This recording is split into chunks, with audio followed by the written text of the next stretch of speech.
Okay, Savage Brushstroke, we're live. I'm Ralph Pierre, aka Precious Gorgeous, and I'm here with Andrea Kantrowitz. Is it Andrea or Andrea? Andrea.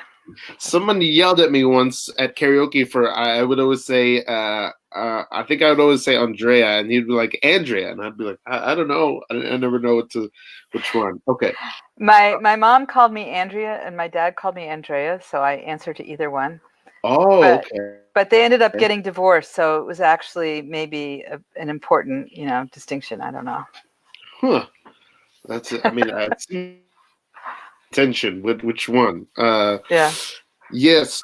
So this is exciting for me for multiple reasons. One, because our connection to each other is because I played on an indie improv team with your husband for like 5 years, Uh-huh. with Scott, and who I love, and he always talked so much about you and your art and your teaching and what you were doing, what you were studying, and was always so excited about it, and it made me excited about it, and I've gotten to go and visit galleries that you've helped curate a few times. Oh, I don't, oh, I don't, okay. yeah, I don't think I've been able to see directly any of your art except for now the great cartoons that you've been posting during the quarantine, which I Yeah. love, which you're calling quarantine comics, Right. with both spelled with a Q, Right. which I love. I love those comics. It's really fun. Oh, that's yeah, I love them. They're really and lovely and such an expressive kind of style that you use to make them that is like it's funny but it's also got a lot of kind of passion in it, I guess is the way to Yeah. say. And Interesting. other reason I'm excited is because you're the first like fine artist and like visual artist that I've been able to get on the show. So far it's just been a bunch of like very scoundrel rappers and comedians that I've had. Uh-huh. So it's great to have like a fine artist on here. Um, can I start? Do so. Scott is your husband is Hmm. a magician and I'm sure he would consider himself a comedian, also a raconteur. Right. The stories. Um, do Bon you vivant too. find do you, yes? Do you guys find that do you end up collaborating in a way? Do you tend to find yourself bouncing artistic ideas off of him, or do you guys kind of each end up working in your own bubbles a lot? This is actually the first time in like 20 years of being together that we've been able to like find a concrete collaboration. I did, so we're really having a great time, mainly because we're both always running around doing our own separate things. So being Yes. forced to spend all these hours at home together, it's like given us an opportunity. But I think at the same time, you'd have to ask him how I've influenced him. I'm not so sure, but I know that thinking about improvisation and talking about improvisation has is something that we talk about a lot and influenced my doctoral dissertation, actually thinking about how does improvisation relate to the visual arts. So yeah, so it was like a big part of my research was thinking about improvisational processes and what do you discover, from just kind of putting down a mark and then putting down another one and seeing what happens. So yeah, so in that Wow. way he's influenced me a lot, and he also is argues with me a lot because he's also a lawyer. Yes, So yes, it's yes. like he doesn't let me get away with any bullshit. I have to like uh, you know think through all my ideas in a really thorough way. He's very skeptical of them, so that's been really helpful too in my work for sure. Amazing how in my last I was talking to another artist, a comedian, how much like you can have one style, and maybe there's all perception, but one style or one way of thinking, one discipline that is over here, and you can have one discipline that's completely opposite, and how the tugging against them, the tugging against each other, kind of refines both in a way. Oh, Uh, for sure. Yeah, that's my philosophy of life. My dad was a scientist. He was a research scientist, and physicist, and that's what he always told me. The most interesting discoveries happen between two disciplines, like when two different things rub up against each other. So he told me that when I was a little girl, and that's that's what I've always believed. It kind of it works. It's not always the most comfortable place to be in between disciplines, but there's a lot of interesting things that can happen there at the edges of things, I think. Oh my! Could you reiterate that? So your dad was a scientist, and your Yeah. mom was a what did she do? My mom was a librarian.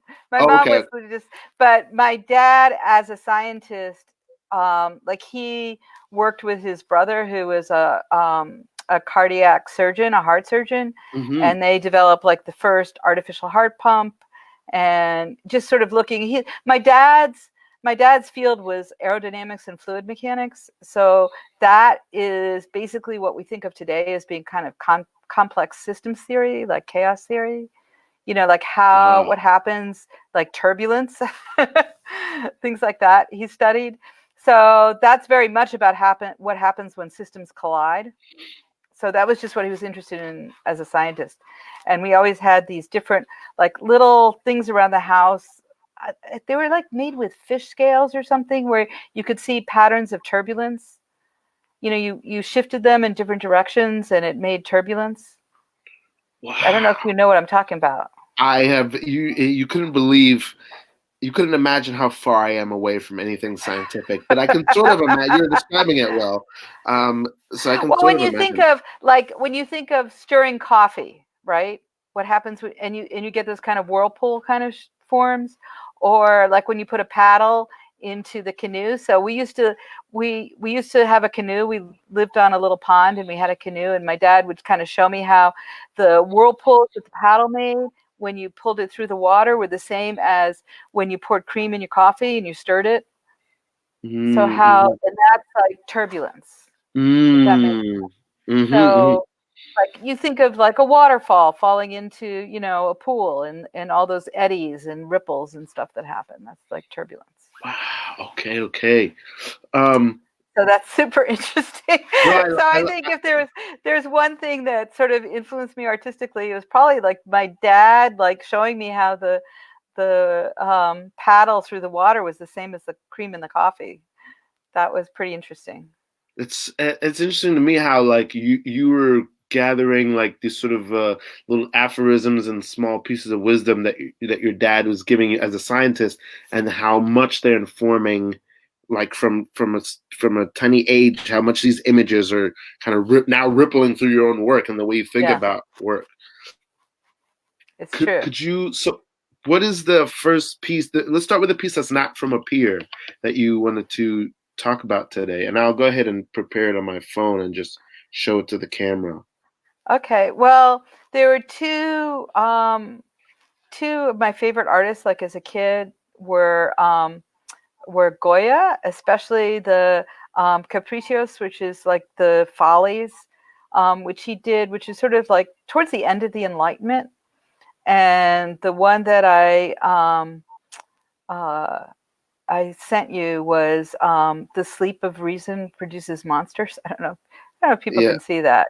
Yeah, so it's a famous set of etchings that are almost like cartoons, except they're super beautiful, sort of parables for his time, when it was sort of like the end of the Enlightenment, and there was a lot of reaction to the Enlightenment. So he was kind of, and reaction against science. So when you think of the Enlightenment as sort of the beginnings of modern science, and how um, you know, uh, a lot of this particular work was against kind of superstition and sort of um, folk knowledge that he saw as really playing a evil role in people's lives. So witchcraft and things like that. So anyway, so And that's this, what that yes. image is of, and I think it's kind of pertinent to our times, right? Like our lives right now are depending upon science, right, to help figure out Hmm. how we're going to fight this pandemic, and the forces of anti-science that have pushed back against that, are costing real lives right now as we speak. So, Hmm. so that's one of the images. That First of all, yeah, I've seen that image before, and it's so beautiful and evocative, and dark and almost nightmarish. What this is something I always want to talk about is like, to me, it seems like there's a tension, is an interesting tension that I don't think is unresolvable or it really needs to be resolved. But to me, art is what's the word I'm looking for? A clandestine sort of uh, there's another word I'm looking for. Just an arcane kind of thing. Like it's you're pulling from your subconscious and you're pulling images and shapes and you're sort of calling on something that wasn't there and you're creating it and you know the art that touches us most usually touches us in like a emotional level. And like it always struck me that at least in our generation, but now you're showing to me that it's in from many generations ago that artists seem to sort of shun superstition or shun spirituality in a way, or at least I guess in the case of this, maybe he's not shunning it, but sort of advising against like don't confuse spirituality for reason and logic and thought and intellect, that each maybe has its own place.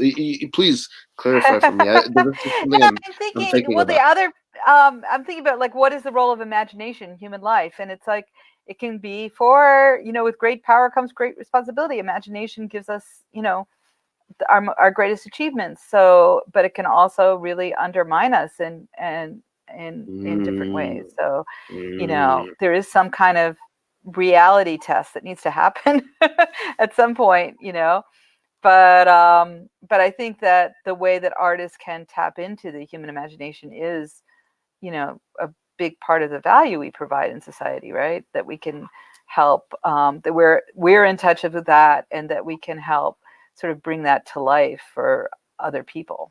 I don't know. The other work that I wanted to share with you was this painting that was done about 100 years earlier from Goya in the late 1600s in China. Gongxian, who was also at the end of an era. When I think about this, what did Gongxian and Goya have in common is that the Ming Dynasty was a time of great progress in China, technological, was expansion of the empire. And Gongxian was really coming in at the end when it was really falling apart. Just like Goya also was kind of recording the Napoleonic Wars in Spain and how that was kind of the end of an era of, great Spanish imperialism. So actually they have something in common, which also has something to do with chaos. So this is Gongxian. Just this beautiful big painting, which is kind of hard to see. It's one of the great masterpieces of Chinese landscape painting. Is it in black and white like this? It's in black and white, yeah. And so it's the ink painting on, so that the white areas are just blank paper, but they have this kind of palpable sense that really is created in your mind of having a sense of form. And it's this crazy, imaginary, fantastic landscape. But it invites you into it. You kind of get drawn into it, even so. And it has this quality. It's almost like you're entering into the human body in a way. It feels like very internal. To me, it does anyway. And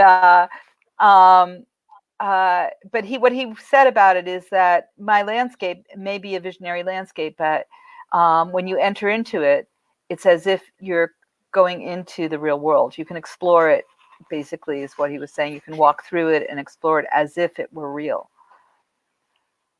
So this is fascinating to me because in both of these, there's a lot of similarities. One you just espoused, which is I'm losing the thread. Please help crystallize for me. There's a similarity you just said. There's a thread you just said between the two artists, Gongxian and Goya. So what I was just saying, I'm just thinking about the times that we're living in now, which feel pretty apocalyptic. Where we have this insane, it just feels like things are falling apart, particularly right now when we're all locked in our homes trying to just stay safe and not die.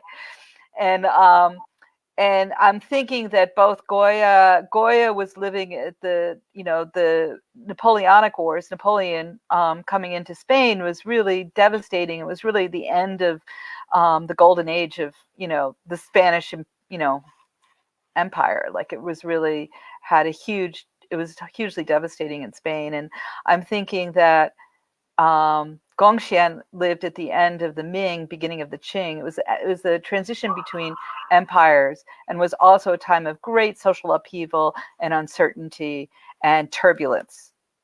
We started this discussion talking about turbulence and chaos, or at least I did. Oh, yes.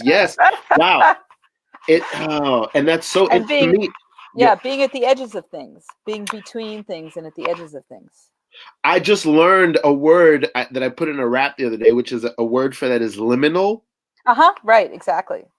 Which is okay. What I love also about these pieces, which are both black and white, and both, I guess you could call them paintings, but there's like an illustrative quality to both of them, where they're both sort of drawn and beautifully, where they have a lot of they're very expressive, but they're also like an illustrative quality to them. And then the other thing is they both seem to very much ground you as sort of starkly in like the real world and in reality, and sort of appeal to, I don't want to say appeal to logic, but appeal to this is what's right in front of you, but then also have both this very presence of something hyper, not even hyper real, but like I guess something sort of supernatural and sort of I don't know how to put it, but like just spooky. Spooky is the best way I can put it. They're both yeah, maybe spooky. So. And there's like a little bit ominous to them, and they both evoke the unknown. The unknown is what I'm looking for. They evoke the unknown in a great way. Do you? You chose these two pieces. Is this like a thread that you follow, or where you feel yourself drawn a lot? That kind of work that like is maybe a little spooky, maybe a little bit expressive, or moody in any direction. I'm just feeling around for. Yeah, no, I don't know. When you asked me what were my like two most influential pieces, that's just immediately what popped into my head. I knew exactly what they were, which was a little bit surprising. And yeah, definitely not.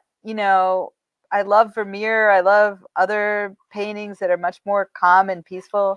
But maybe it's just the mood that I'm in right now, that the world seems to be in right now, where there is this tremendous sense of uncertainty, and we don't know how we're in, obviously, some sort of historical watershed. I feel like the world is never going to be quite the same after this, but we have no idea what we're moving into, right? Yes. Like, I'm part of this. I'm part of this. I was invited to join this Facebook group, which was Skies Over Corona, and by this woman I know in Singapore. And there are people who are like photographing the skies around the world during this crisis, and they're all like clear blue. They're photographing like all these skies near major cities with major airport hubs, and the skies are clear blue because planes aren't flying. So it's pretty interesting to think about, like, is this a momentary lull in the human impact on the planet, or will it change us forever? We don't know. I mean, I think it's profound. So I think maybe these particular works just seemed like apt for this particular moment. If you asked me 6 months ago, I might have picked two other pieces. I don't know. Skies Over Corona. What a beautiful phrase. And it's interesting. I was taking a walk with my socially distant walk, and we were about how interesting it is that everyone knows, as we're walking around, like that one thing is happening on Earth right now, especially in this moment where like there'll never be another Friends, right? There'll never be another TV show that that 20 million people watch at once, except for maybe the Super Bowl, right? Yeah. Or the Olympics. There'll Yeah. never be, everything is so fractured. Our entertainment is so fractured. There's so many things we can do. You know, some people are watching TV, some people listening to podcasts, some people listening to radio, some people are playing video games, some people are, you know, doing whatever it is, doing a live chat on, you know, it's all fractured. But at this moment, we're all sort of tuned into this one thing at one time. The entire civilized globe is, at least, and maybe even beyond that. And it's so interesting that in that time, it's sort of, artists can't help but be sort of a barometer of that and reflect. Did, even when I just asked you to come and do this interview, you sort of couldn't help but choose pieces that can sort of encapsulate for everyone, or for a lot of people, the moment and the emotional moment. Yeah, it's really Yeah. interesting talking to you. Like, all of a sudden, all these pieces are fitting together, which I didn't really plan or think about at all in advance. But yeah, just this idea, you know, it's really true. It's like all of a sudden we get this huge reminder that our survival depends on each other. Like, it actually, like, we think we're in our own little bubbles, but in fact, you know, it like matters. Like, you know, we're impacted by everybody around us, and we tend to forget that. And now that we're sort of reminded in this really, you know, terrifying way, it's like, oh yeah, maybe maybe there's ways we could, like, you know, have that, celebrate those relationships. So speaking of being between two different fields, so my research, my doctoral research, and that I've continued is in cognitive studies and art. So thinking about, so I worked with a cognitive psychologist when I was doing my dissertation, and I have continued to kind of try to keep up with the field, which is always growing so quickly. But I think one thing that cognitive psychologists have really been looking into, and neuroscientists, is how much we influence each other, you know, in terms of mood and ideas and social norms, much more than we're aware too. And so in some ways, the way that this virus is just kind of waking us up to the fact that how much we do, you know, we're connected, you know, in ways. I mean, I love that. I love how much each other. It's reminded me of a thing I've become awakened to a lot recently, and it's going to be interesting to see what art comes out of this period. A lot of times with songs and songwriters, you find it's the same with painters and poets, that their art will reflect from. For example, like, I grew up on hip hop, and New York hip hop, no matter what you do, will sound distinctly different from LA hip hop or Atlanta hip hop. It just sounds like the place it's from. Detroit. If you listen to Detroit hip hop, the sort of the chug of a locomotive is very prevalent in that. Because I think it's like a more of a train culture, and trains are going through there. And New York, the sounds just happen to be starker and bleaker, and in LA, the sounds just happen to be a little bit sunnier and more, you know. And it just works that way. And by the same token, it's interesting how our environment is affecting us, and then we're affecting each other. And now in the internet age, more than ever, what we're all making is affecting each other. So now, as like a country, we're it's fascinating. And even in this little microcosm of New York, I mean, a big microcosm, but like, you know, how everyone is dressing and how everyone is feeling and what the attitude is. I mean, it's I was also watching some old hip hop videos from like the 90s, and like the level of aggression and like, from the 90s versus a pre kind of Giuliani, a pre Bloomberg sort of like manicured New York, that era, we're still coming out of the crack era, and it's a little bit more versus like this sort of more manicured Disney and Times Square New York that we live in now. The tones are very different in New York hip hop. It's like a little artsier, a little more experimental, a little friendlier. And that's not necessarily better. And also, I think it's also telling that New York has been very, for the last at least 15 years, very what's the word I'm looking for? Very definitively has not been in the forefront of hip hop. We've been very definitively in Atlanta, Miami, New Orleans, been in front of us. So yeah, it's interesting how the times, the artist and the artist was reflecting back out the times. So why do you think that is? Why did it move out of New York into these other cities? Some people like to apply like this punitive idea on it, or this idea of like, oh, because we lost it, we stopped, blah blah, we did whatever we did something wrong, and certain things happened in the early 2000s. There was a lot of like internal beefs. We were dealing with the fallout of Biggie and Tupac, and then 50 Cent did a lot of rivalries. And so that kind of fractured the New York scene. So people like to blame that on him, and I'm sure that played a part. But I think what really happened is, so we can say, okay, Chicago came to the fore, and Atlanta and Miami and New Orleans, Louisiana really, and Texas really came to the fore, and Midwestern and West Coast and all these other places, Canada, even with Drake, came to the fore. But like hip hop was created here. Like there is no hip hop without New York. We completely invented it, and everyone took what we did and ran a version of it. So in reality, yeah, maybe New York artists aren't really in the forefront right now, but everything that everyone is doing is coming from our influence. So these are just all of our grandchildren running around So I just sort of feel like you're not going to be the greatest forever. You're going to ebb and flow, You're going to recede and then come back, or recede and then come back, that happens even in career. Like Dr. Dre has been a huge figure for almost 40 years, and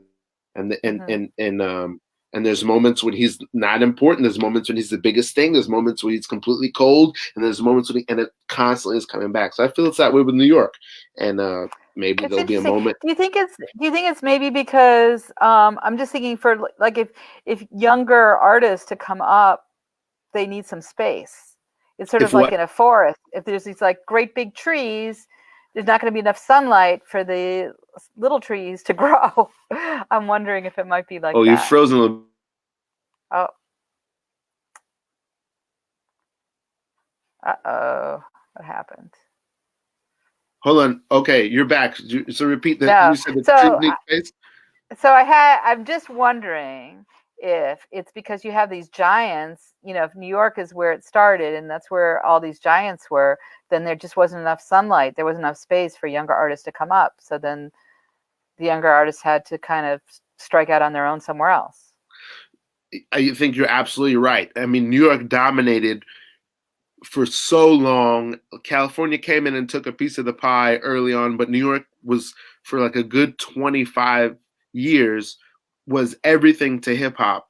And then maybe the next 20 years, we sort of started to recede. But I mean, yeah, it's really greedy for us to assume that we're going to be the mecca and the center of everything for that long. I think the challenge being presented to us now to roar back and say, okay, well, what are we now and who are we now? I think we've only in this kind of last 2-3 years divested ourselves of we quit trying to reach back for what we were and have started to try to focus on now.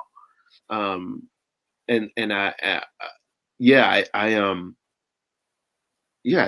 just think that happens all the time, and right. different styles and modes become relevant at different. New York is a lot more relevant in this moment than it was 5 years ago. And I think just like in the pieces of art you just showed, where like there were certain moments where those artists, Uh-huh. what they were doing was really important. That style that they did, maybe it wasn't their only style, but that was a style that they did, and that was really important because they were in liminal moments. But when Uh-huh. those moments sort of change and settle, then different art needs to come to the fore. Then a Right. Vermeer needs to come to the fore, you Uh-huh. know? But like it all depends on what's needed for that moment. Uh-huh. Yeah. Or right. I mean, right. That's like you think of artists as being these individual geniuses, but we all come from a context. From we're all embedded within a social historical moment. Yeah. So artists and otherwise human beings are, always in interaction with other human beings at a particular moment and place and time. So yeah. I want to ask this last thing to close. Do Okay. you did you recognize when you were when you were first starting out as an artist, and even now, and maybe it's carried through your career, or maybe it's changed? Can you recognize? I like this because I know that it, rappers like to do it and comedians like to do it, and do you reckon? And and art. I think all painting is described this way. Do you recognize yourself as part of a scene? Or have you ever recognized yourself as part of a scene, a particular scene?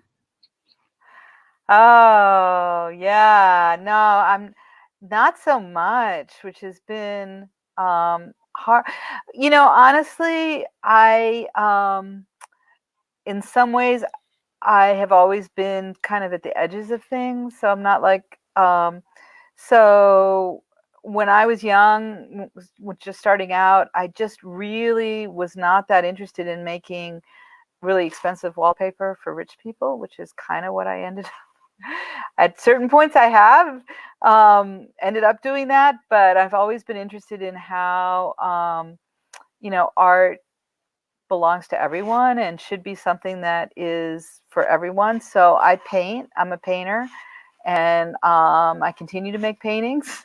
But I also I teach young people, and now these days I teach young people how to. I'm a professor of art education, so I train young art teachers. That's my job, and I'm Okay. really happy that I do that. And I'm not like a full-time fine artist because I don't know. That's where I like to be. I feel like I'm sharing the things that I'm really passionate about and ways of thinking that I think are really valuable and important for humanity. And I'm sort of able to share that with a broader audience, which means kind of sacrificing being sort of in the middle of like a scene. Does that make sense? Yes, yes, yes, yes. I mean, So I'm still in yeah. this kind of a liminal position. So I'm sort of between, education and art and psychology and art. So I'm not really in the middle. Although, yeah, right. I mean, it's funny how being in the middle is sort of its own frontier on its own, you Yeah. know? So I think I am in the middle of people who are interested in sort of the psychology of art and art as a way of thinking. Like probably I am kind of central to some discussion of that. Like I was in Singapore. They flew me to Singapore right before all of this broke, to work with the Ministry of Education in Singapore. So I must have something going on that I'm onto, but it's not like, yeah. It's somewhere on the edges of things. It's not like I feel like that's where I live, not in the middle of things, but on the edges. It's what's really, and I guess I'll close on this, but what's really tickling me is like I spoke one of the last maybe 2-3 interviews before this one. I spoke to a young artist named Ohani Cornelius, who is an actor, comedian, rapper, curator, Mm-hmm. filmmaker, producer, all these things. Who on the surface I would say provocateur, but on the surface I Mm-hmm. would say you and he could probably not be further from one another. Mm-hmm. This thing you're talking about of like existing in the middle and not wanting to just the tension or the conflict of like I don't want to just make art wallpaper for rich people, but I sort of have to do it a little bit to survive, Right. and like and am I just an artist, or is there another thing I'm meant to do? But like these sort of conversations. Mm-hmm. for both of you. And so that's fascinating to me too. How I also didn't expect to talk about New York hip hop with you, but like, It's interesting. I'm learning stuff that I didn't yeah, know about. I am too, and it's really making me love. That's why I feel like I want to do this show, is like this Uh-huh. common language that artists all speak, and how we sort of can. It's a sort of a language that only we speak, and that is not meant for other people. They're off doing like grown up things, and we're off in here like, painting and coloring books or making words rhyme or whatever it is we're doing. We're Uh, trying to we're just like figuring out what it means to be human, right? That's like an important thing. yeah, super important. What you just said makes me think of. There's a great joke that Dave Chappelle did. Some special, I don't remember, but he said something crazy happened to him, and he was asked, what do you make of this? Hmm. I got to father was never had the luxury to do. Or I got to do something my father or most black men in America never had the luxury to do. I thought about how I felt. Huh. Yeah. And I think that's sort of what artists do. Like, most people are too busy chasing or running after doing whatever they're doing. Hmm. They intentionally think about how they feel. And that is our job, to Hmm. constantly think about and present it. So hopefully it reflects back to people and they go, well, how do I feel? Yeah. And maybe not feel so alone. Like, know that, like, if we're if our work is to sort of reflect on human experience and then share that, like, then they'll find something in that that resonates, that makes them feel more connected, right? Yeah, so I totally agree with that. I think that's a beautiful note to end on. Andrea, this has been beautiful and wonderful. Scott, I love him, and I want him on the show soon as well. Okay. And this has been so much. Okay, it was really fun talking with you. I really enjoyed it. All So right. thanks for inviting me. I appreciate it. Oh, this has been terrific. All right. Till Okay. next time, Savage. Yeah. Take care. Good night. Stay healthy. Bye. Bye.